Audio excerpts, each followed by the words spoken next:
বছরে সপ্তাহ কয়টা? 52টা না? 52 সপ্তাহে যদি আমরা প্রতি জুমায় 2টি করে কথা শিখি, তাহলে বছরে কয়টা কথা শেখা হবে?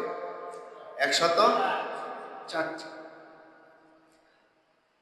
2 রাকাত নামাজ পড়তে মোটামুটি 60টি মাসালা হলেই চলে। আর সেই জায়গায় আমরা 104টি মাসালা বা অধ্যায় শিখব। তাহলে কারো বয়স 30 বছর, কারো বয়স 40 বছর, কারো বয়স 50, 60, 70, 80 বছর। এতদিন হলো জুমার নামাজের বয়ান শুনছি, জীবনের সাথে যদি একটু হিসাব মিলায় দিই, আমার জীবনে আমি কতগুলো কথা জুমার বয়ান থেকে শিখতে পারলাম। তাহলে দেখবেন জীবনের হিসাবটা মিলে যাবে। আমি আপনার দিন মানার বিষয়টা মিলে যাবে, আমি কতটুকু জানি আর কতটুকু মানি।